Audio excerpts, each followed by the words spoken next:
A survey was done by the Ministry of Agriculture and Forestry, the Ministry of Wildlife Conservation and Tourism, Government of Southern Sudan, and the Wildlife Conservation Society with the support from USAID. These partners undertook an assessment of Imatong Forest Massif using air and ground surveys.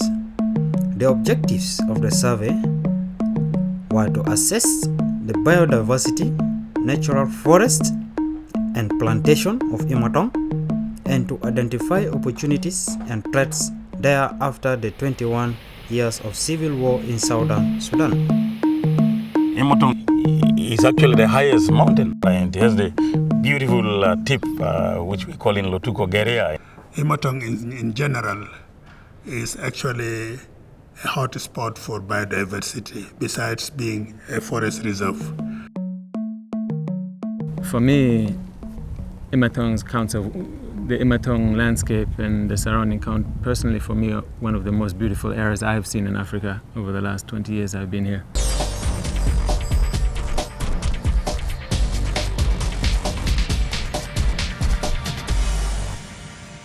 The Imatong Mountains is actually an important water catchment area. Most of the rivers that drain the areas around the Imatong forest and beyond originate from the Imatong forest. Notable is the Kinyeti River, the Malumas River, and the Atepi River. And these rivers, together with their tributaries, form actually 3 important river basins.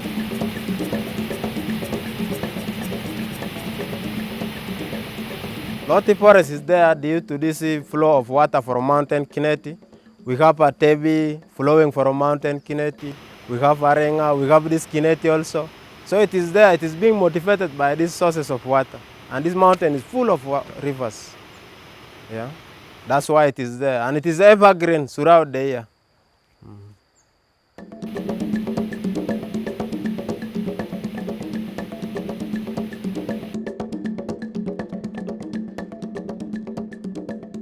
And the importance of these water towers is that not that the water comes out in one go, but it's retained and it stays there for a long time. And even during the dry season, there's a slow discharge from the mountain into these areas out into the floodlands and floodplains.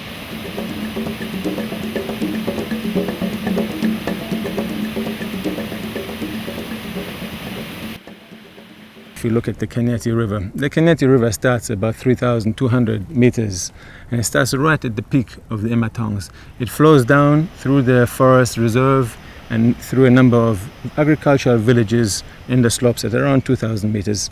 So already there you have people who come up all the way because they have a constant access to water. They can do small land irrigation as well as feed their livestock.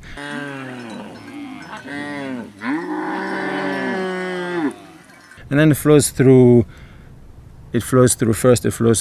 Katire, which is and has been a very major settlement before the war, and slowly is growing to become a major settlement. So all the people are attracted by the water, and it flows further to Torit, and Torit being one of the major cities inside Sudan. And we're talking a lot of people moving towards these urban centers, and then further down to the Lafont area.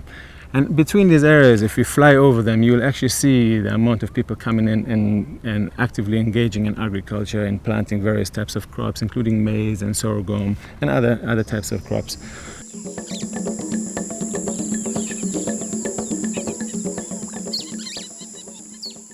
We need also to conserve the natural resources in order to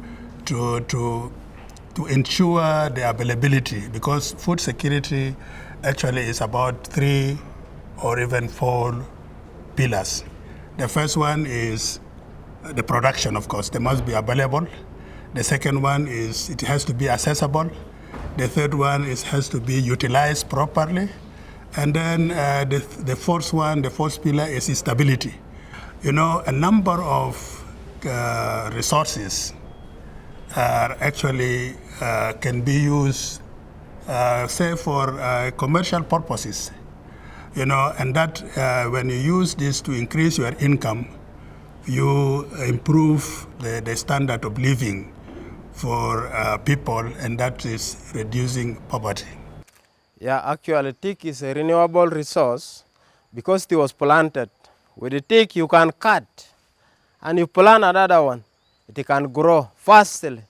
It is not like the natural forest, like I can cite example to mahogany. When you cut mahogany now, you don't expect another one to grow very fast. But with the teak, they can do it in some years, you get another teak is there already.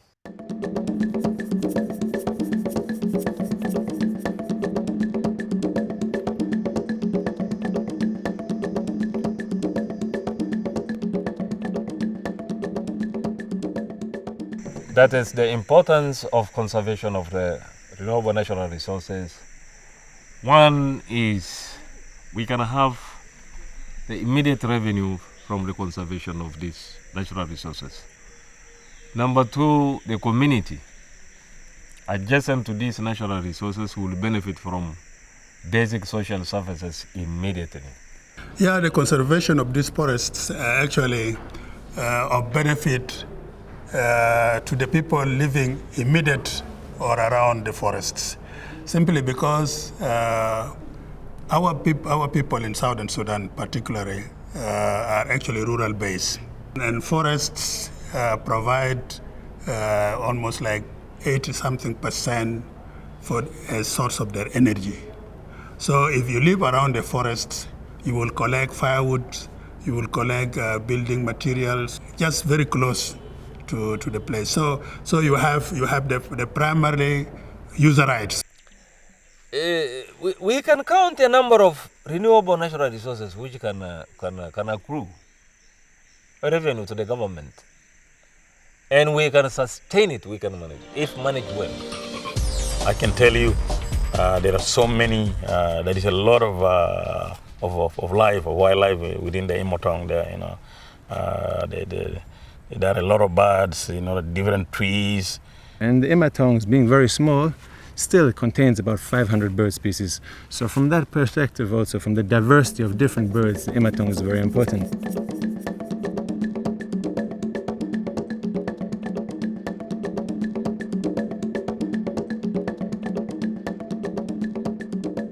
And it goes on for the same for mammals. Nothing has been done much in terms of to survey exactly what kind of mammals there are, especially small mammals, the rodents and the shrews. But we know of about 150 animals which live in the Imatongs. And inside those 150 animals, there's at least 2 new shrew species which still need to be described. Imatong in general is actually a hot spot for biodiversity, besides being a forest reserve. And that's why a number of people have the opinion that Imatong should really go up in a protective scale to be a real protected area because of the biodiversity and Imatongs in terms of plant life and even maybe small ruminants and wildlife. The reason for the disappearance of a lot of wildlife species is very simple. It's overhunting.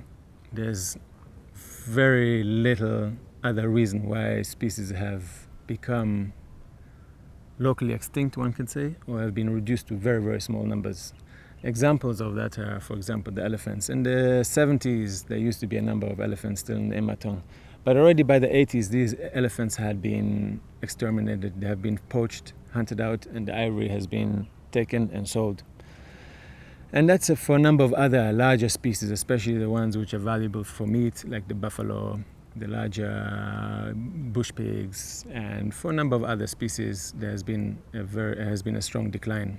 Imatong range automatically belongs to the community and the government.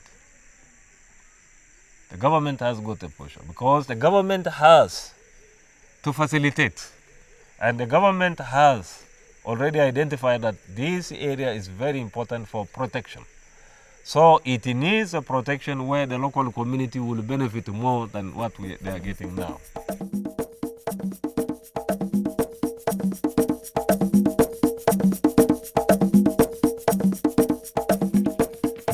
Actually, natural resource management, most threats, if one can say, are actually due to human activities.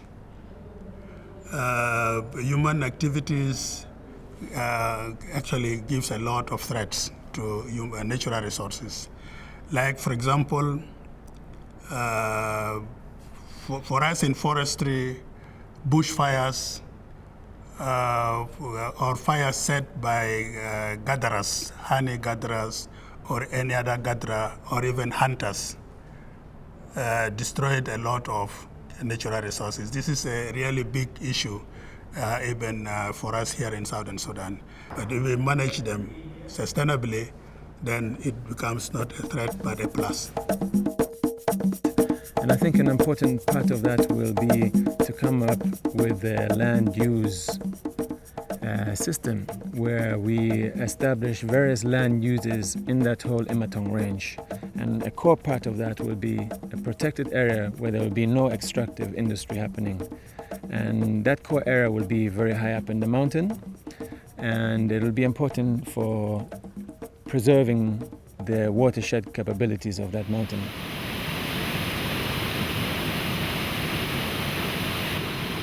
People need new land for agriculture, and the first places they move into are these forests, because the forest areas, this topsoil of the forest is very fertile. Anything underneath is not fertile. So they come in, they clear, they plant for 2-3 years until the topsoil, which is the organic matter from the forest, is used up by the crops, and then they move on to another place.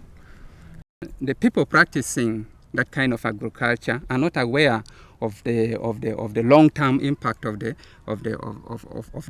their action, and in a way it causes a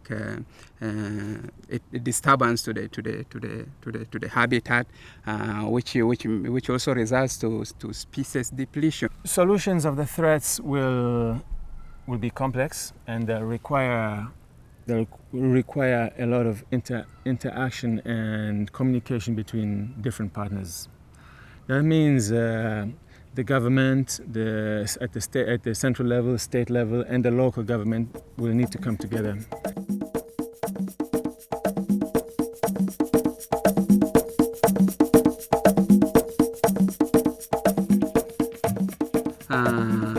There's need to initiate activities or programs or projects that improve livelihood, because if livelihood is improved, then the pressure on the forest reserve will reduce.